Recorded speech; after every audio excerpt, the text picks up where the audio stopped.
아름다운 구속이라는 제목으로 함께 말씀을 나누고자 합니다. 올 3월에 있었던 일인데요. 서울 한복판에 얼룩말이 뛰어다니는 거예요.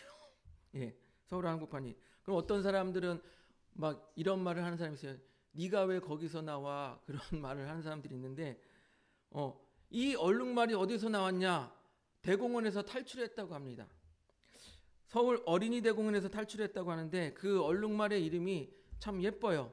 세로라고 해요. 세로. 이름이 세로예요.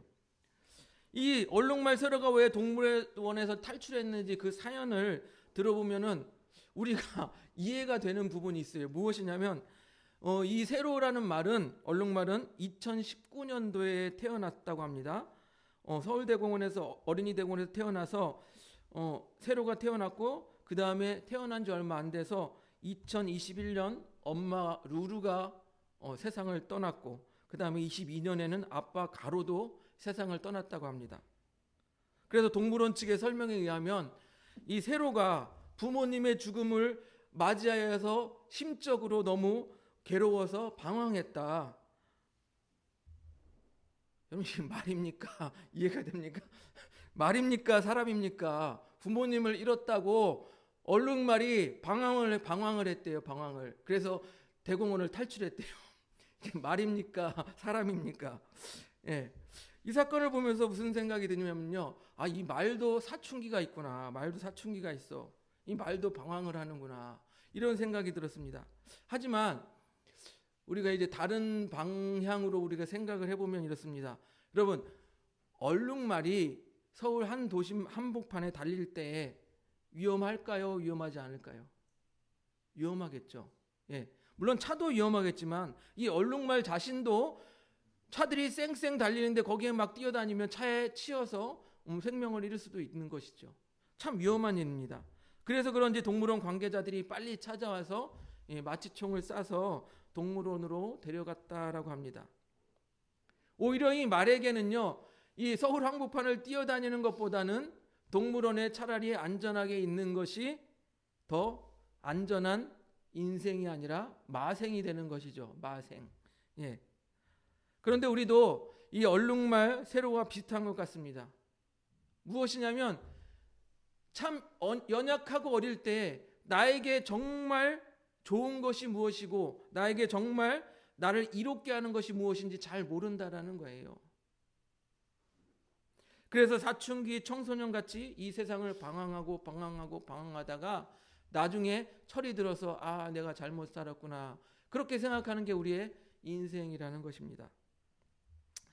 그런데 세상에서 이것도 해보고 저것도 해보고 하다가 살아보니까 자기 마음대로 살아보니까 어떻게 돼요? 오히려 자신을 구속하는 것들이 있음을 발견하게 됩니다. 무엇입니까? 우리 딸이 매일 하는 말이 있어요. 학교 가기 싫어. 학교 가기 싫어. 이 딸에게는 무엇이 자기를 구속하는 것입니까? 학교가 자기의 자유를 구속하는 거예요. 그럼 직장인들은 무엇이라고 말합니까? 회사 가기 싫어, 회사 가기 싫어, 일하기 싫어 이렇게 말하죠. 그러면은 일하지 않으면 누가 밥 먹여주나요? 예. 그런데 직장인들은 무엇이라고 생각합니까? 이 직장이 나의 자유를 구속한다라고 이렇게 생각을 합니다. 그 밖에 집, 결혼, 육아, 승진, 자신이 하는 사업 등등이 그것들로 인하여서 자신의 자유를 빼앗긴다고 하는 사람들이 너무나도 많이 있다라는 것입니다. 그래서 이것도 싫다, 저것도 싫다 하여서 산으로 들어가는 사람들이 있어요. 여러분 TV를 보면 자연인이라고 아시죠? 자연인. 예, 이 자연인이라는 사람들이 처자식을 버리고 혼자 산속에 들어가서 사는 사람들이 나오는 TV 프로그램이 자연인이라는 TV예요. 근데 그 사람들을 TV에서 보면 뭔가 되게 자유로운 것 같이 보이잖아요. 무소유한 삶을 살고 되게 자연에서 아무것도 구속받지 않고 자기 마음대로 자유롭게 사는 것 같이 보입니다. 그래서 이 세상에서 아까 집, 직장, 학교 등등에서 자유를 없는 것 같다라고 생각하는 사람들, 자유를 찾아 떠나가고 싶은 사람들이 무엇을 이 프로그램을 보고 대신 자신들이 자유를 만끽하는 거예요. 대신 위로를 받는 거예요. 그런데 이 자연인이라는 사람이 자연 속에서 자유롭게 살고 뭐 산 속에서 캐다가 밥 먹고 뭐 그렇게 살다가 마지막에 가면 약속해야 하는 것처럼, 약속이나 한 것처럼 무엇을 보여줍니까? 약속이나 한 것처럼 사진 한 장을 꺼내는 거예요. 누구 사진이요? 가족 사진. 가족 사진을 꺼내서 훌쩍거립니다. 그러면서 가족 보고 싶다. 보고 싶다. 가족에 대한 그리움을 나중에 마지막이 되면 꼭 약속이나 한 것처럼 말한단 말이에요. 여러분, 가족도 싫다 해서 떠나온 사람이 이제는 마지막에 뭐래요? 가족이 그립다라고 말을 해요. 그렇습니다. 여기서 우리는요, 세상 만사를 버리고 산속에 들어와서 자유롭게 사는 사람이 행복할 것 같지만 그들의 행복이 100% 행복하다라고 말하기는 부족하다라는 거예요. 가족이라는 것이요, 나의 자유를 구속하고 나의 자유를 빼앗는 것 같지만 동시에 뭐라고요? 가족이 나에게 행복을 가져다주는 그러한 존재들이라는 것입니다. 그래서 그것을 알기 때문에, 가족이 나에게 행복을 주는 존재라는 걸 알기 때문에 우리 어떤 사람들은요, 아침부터 저녁까지 일을 해도 가족 때문에 일을 한다라고 말을 합니다. 또 부모를 잃은 고아나 부모가 없는 결손가정, 아까 영상에서 보셨던 것처럼 부모를 일찍 여인 분들은 뭐라고 말합니까? 나에게 잔소리라도 해줄 그 부모라도 있으면 좋겠다. 나를 혼내켜주고 지금 잔소리해주고 그럴 부모라도 있으면 좋겠다라고 엄마 아빠를 그리워하는 사람들이 있다는 거예요. 여러분, 참 사람이 이상하죠. 예? 자유가 억압될 때는 그렇게 자유를 달라고, 자유롭게 살고 싶다라고 그렇게 외치다가 이제 주체할 수 없는 자유가 주어지면 뭐라고 말합니까? 누군가가 나를 좀 속하여 줬으면 좋겠다. 나를 좀 구속하여 줬으면 좋겠다. 이런 생각을 하는 게 사람이라는 것입니다. 오늘 성경 말씀에 나오는 사람도 그와 똑같습니다. 돌아온 탕자의 이야기예요. 이 이스라엘에 어떤 사람에게 두 아들이 있었어요. 그 중에 둘째 아들이 아버지에게 달려와서 말합니다. 아버지, 재산을 주세요. 저에게 몫의 재산을 먼저 주세요. 그렇게 말을 하는 거예요. 그런데 당시 이스라엘에서는요, 그렇게 말하면 불효자예요. 왜요? 아버지가 죽어야 재산을 받는데 아버지에게 빨리 재산을 달라고 하는 건 아버지 빨리 돌아가세요. 그렇게 말하는 거와 똑같은 거예요. 그래서 우리나라 같으면 이런 불효자를 어떻게 합니까? 멍석마리가 있죠. 멍석마리에서 두들겨 패는데 그 이스라엘은 더 무서운 풍습이 있었어요. 뭘 합니까? 불효하는 자에게 돌로 쳐서 죽이라고 해요. 돌로 쳐서 죽이라고. 그런데 이 아버지는 그렇게 하지 않고 재산을 줍니다. 그리고 이 아들은 그 재산을 가지고 먼 나라에 가서 부어라 마셔라 하고 실컷 놀고 펑펑 돈을 씁니다. 그 돈을 쓸 때는 어떻게 됩니까? 친구들이 많이 모여들죠. 그러나 돈이 다 떨어지면 어떻게 됩니까? 친구들이 다 떠나갑니다. 어느 순간 자기 자신을 돌아보니까 파리 때처럼 모여있던 친구들은 다 떠나가고 자기 자신은 거지가 되어 있는 거예요. 거지가 되어서 그래도 먹고 살아야 되지 않습니까? 그래서 어느 집에 가서 돼지를 치는 일을 했어요. 돼지를 치는 일을 하는데 먹을 것이 없어서 돼지 먹는 사료, 쥐염열매라고 하는 그 사료라도 먹어서 배를 불려야겠다 하는데 그 돼지 먹는 사료도 없는 거예요. 부족한 거예요. 흉년이 들어서 그 사료조차도 부족한 거예요. 그래서 자기 처지를 딱 생각해 보니까 어떤 생각이 듭니까? 우리 아버지 집에는 나처럼 일하는 일꾼들도 배불리 먹었는데 차라리 아버지 집으로 돌아가자. 이런 생각이 드는 거예요. 그래서 이 둘째 아들은 아버지 집으로 돌아갑니다. 이제 자유로운 삶을 찾아 떠났던 아들이 다시 어디로 돌아가요? 아버지의 구속, 아버지 밑으로 돌아가는 거예요. 다시 제 발로 아버지 집으로 돌아갑니다. 자유를 포기하고 뭐라고 말합니까? 차라리 나를 아들이라고 부르지 말고 종이라고 불러주소서 하고 아버지 집에 찾아가는 거예요. 여기서 사랑이라는 사랑이라는 이름의 기적이 나타납니다. 무엇이냐면 아버지가 필요 없다. 아버지 재산이나 빨리 주시오. 하는 이 아들이 다시 아버지 집으로 찾아왔을 때 이 아버지가 어떻게 했습니까? 혼내지 아니하고 버선발로 나아가서 끌어안고 입을 맞추며 좋은 옷을 주고 좋은 신발을 내어주고 잔치까지 베풀어 주었다라는 것입니다.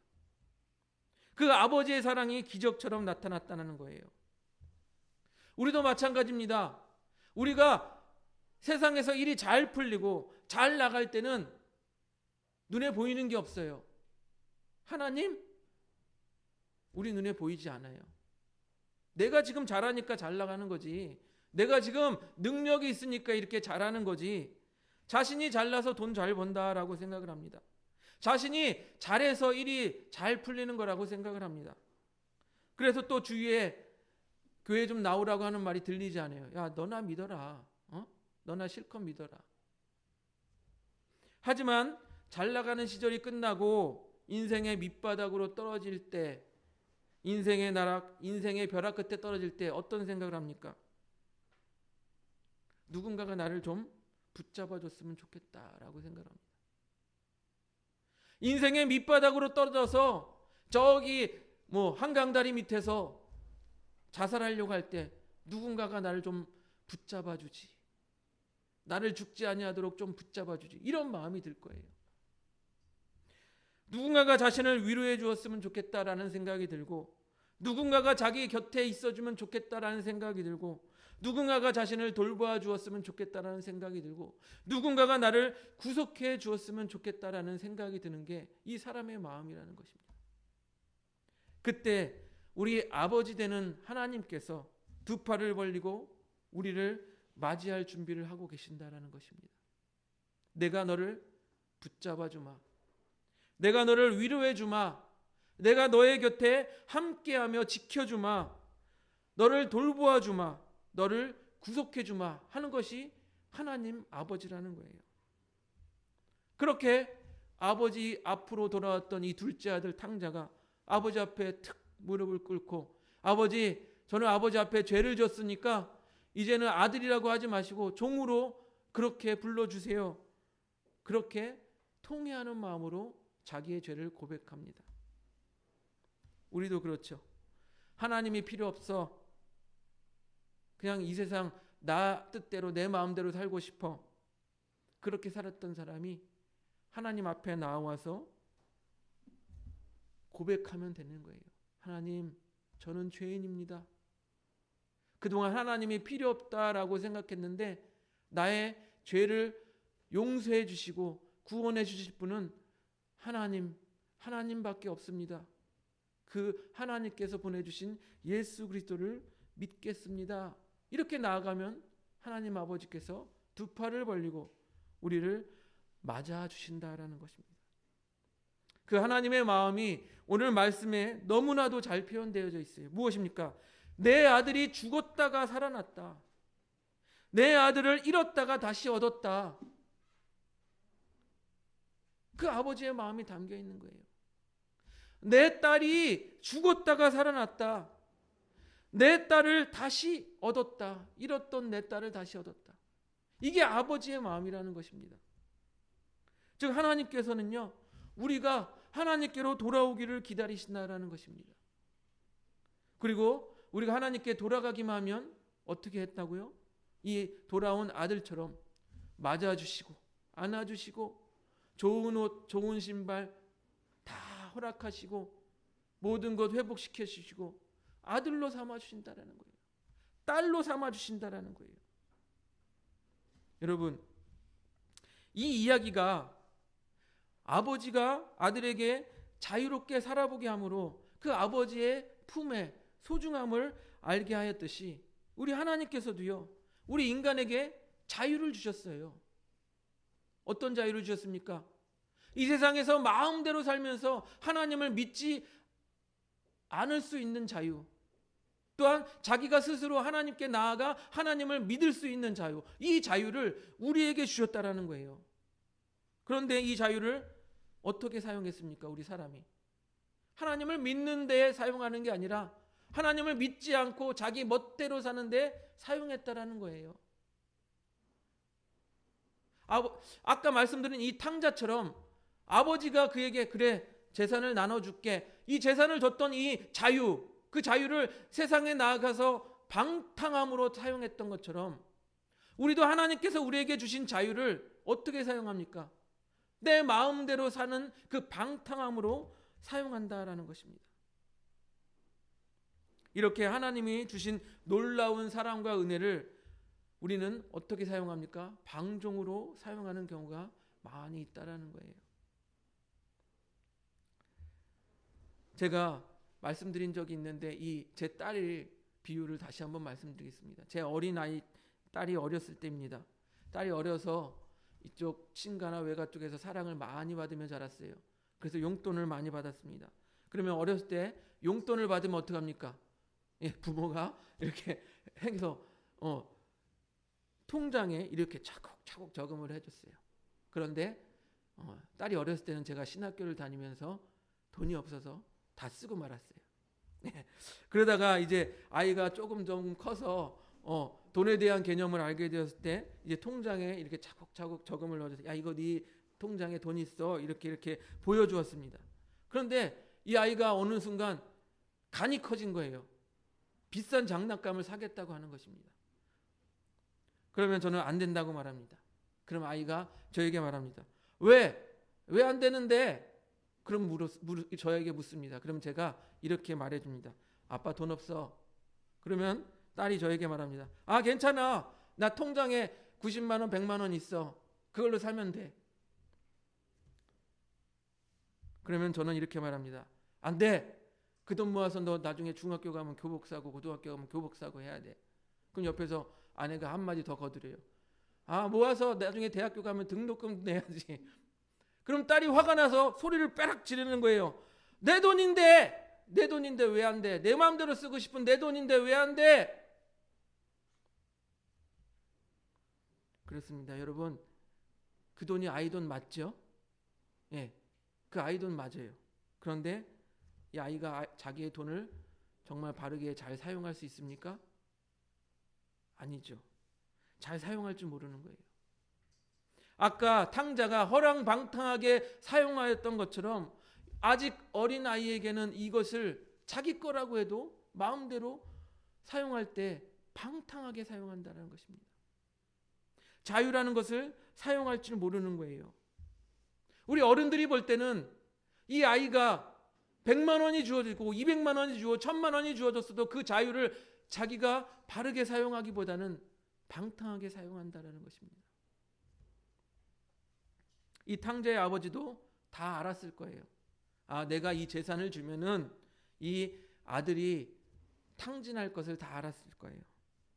우리 하나님께서도요, 다 보이십니다.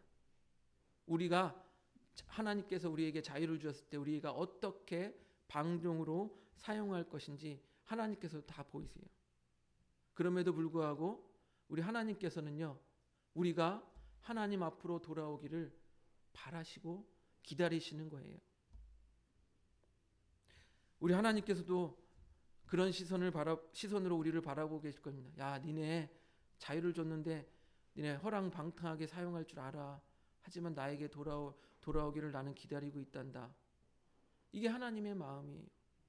두 팔 벌리고 마치 탕자의 아버지가 아들이 돌아올 때 안아주었던 것처럼 하나님께서는 모든 것을 준비하고 우리가 돌아오기를 기다리고 계신다라는 것입니다. 오늘 기다리고 계시는 하나님의 마음이 누가복음 15장에 너무나도 잘 나타나 있는 거예요.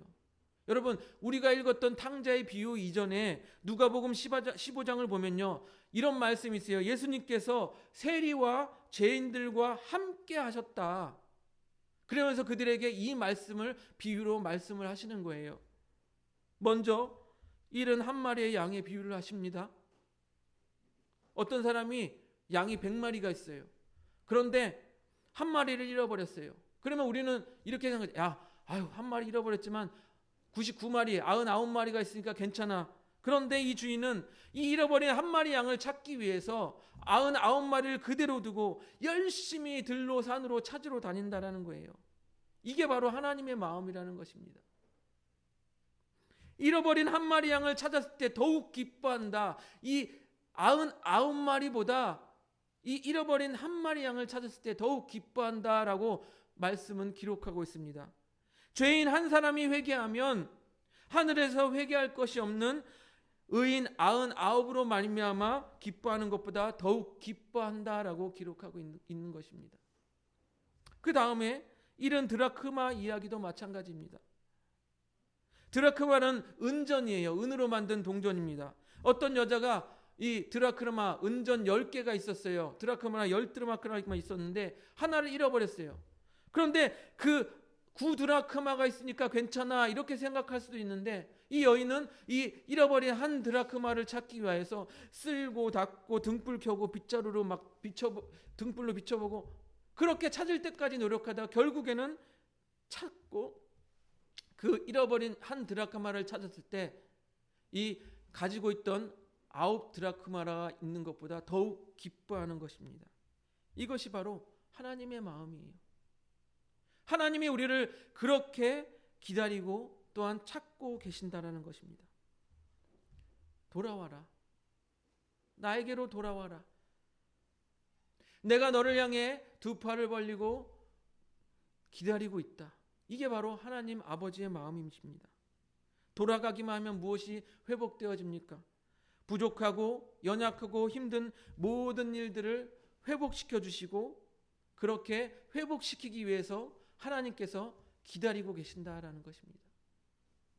이제 방종이라는 거짓 자유를 버리고 하나님께 나아가는, 그래서 하나님께 나아가 아름다운 구속을 받는 우리 모두가 되기를 주님의 이름으로 축복드립니다.